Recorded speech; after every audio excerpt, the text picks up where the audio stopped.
A fun day. I can't really talk specifically yet about recruits because we're waiting to announce them all at 5:30 when we get them all together. But good day for us. It'll be when you read it, you can go back and hopefully from the release, Mario cleaned up a lot of my ramblings of late last night into a usable format. But we got a lot better today. So that, and then with Oral Roberts, obviously a huge step up in competition from what we've had.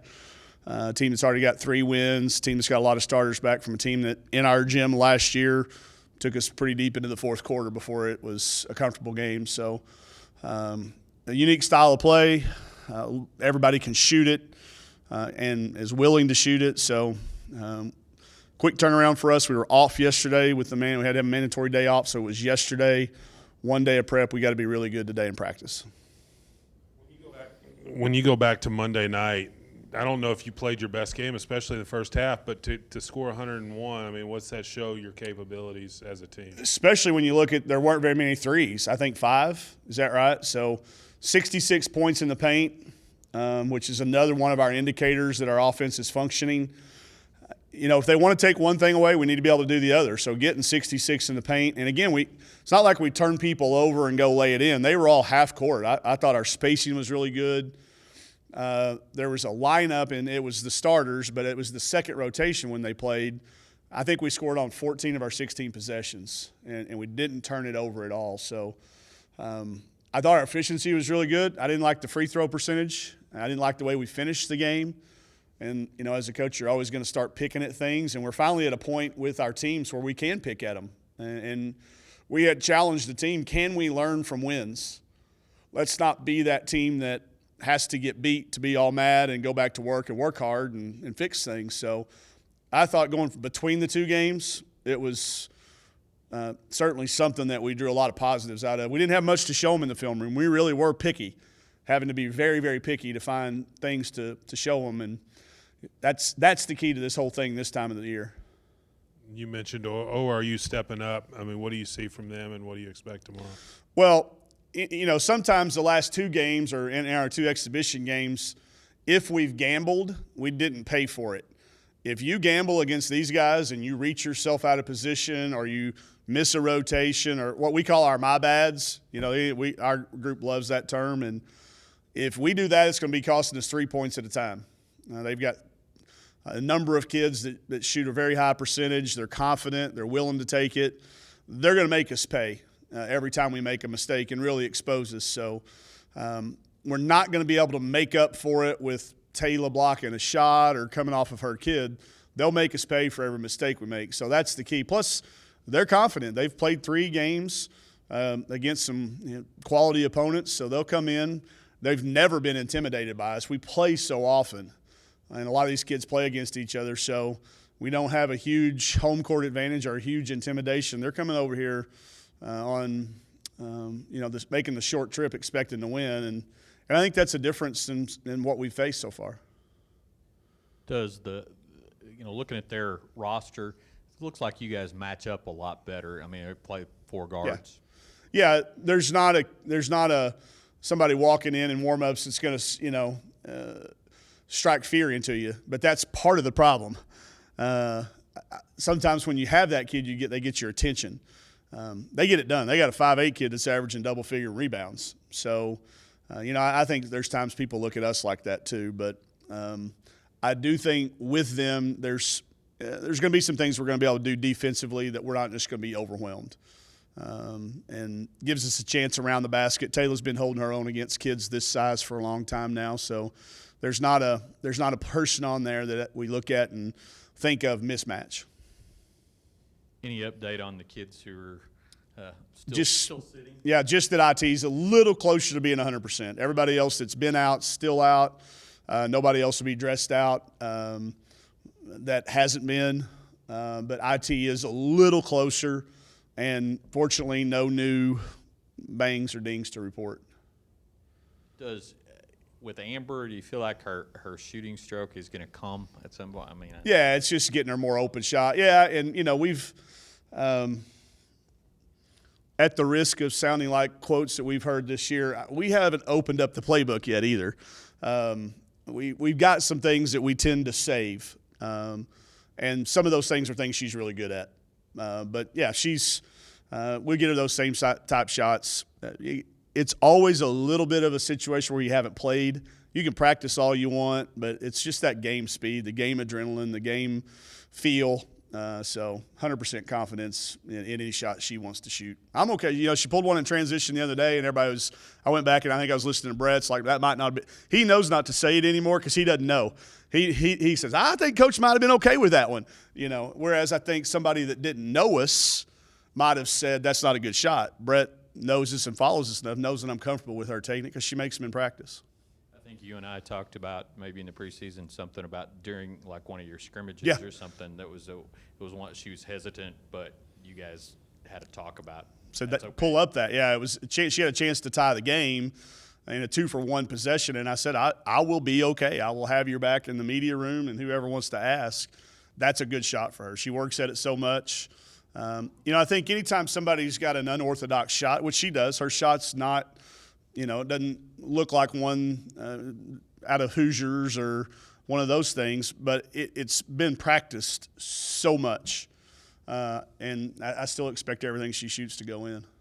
You mentioned you got better today in recruiting. Yeah. Where did you get better without mentioning those names, and how much does that future look bright for you guys?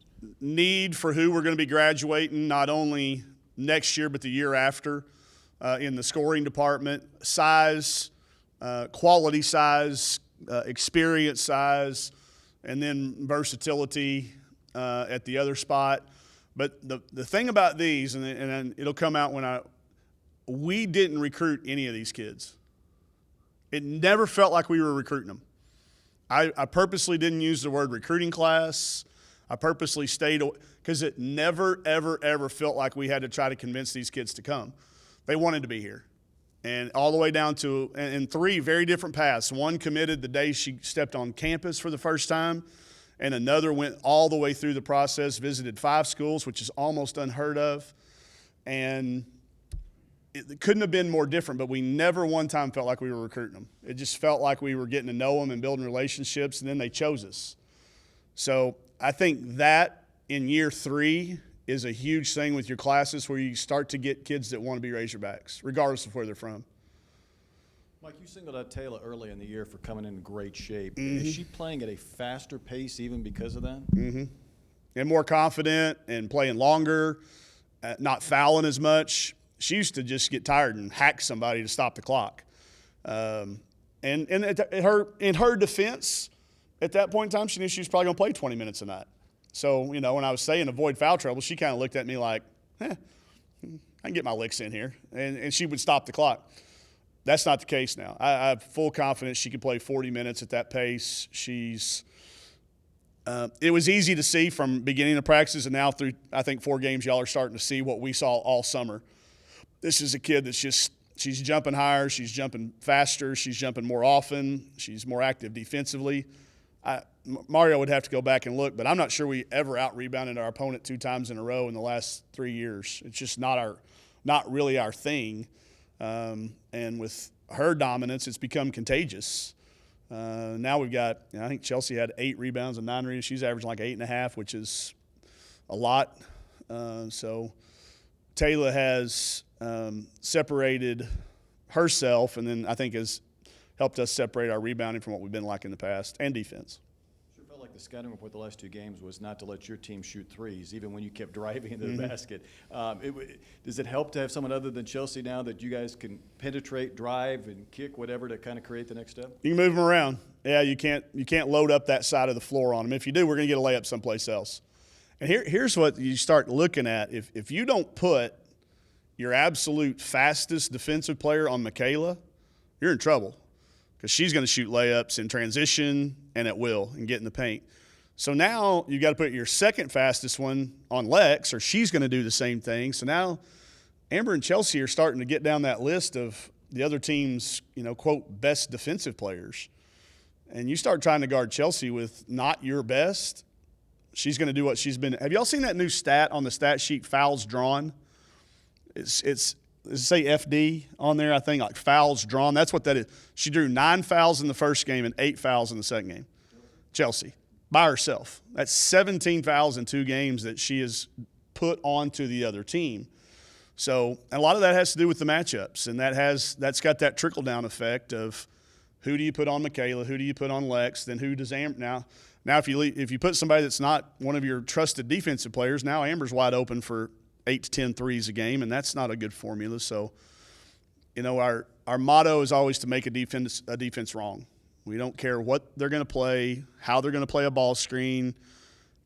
We've got a plan to make them wrong, and now that you've got pieces to keep moving around, it's kind of fun. We moved Chelsea she scored in 5 different spots in 8 possessions in that little stretch where we were really good. Just moving her around a little bit, forcing them to guard her at a different angle.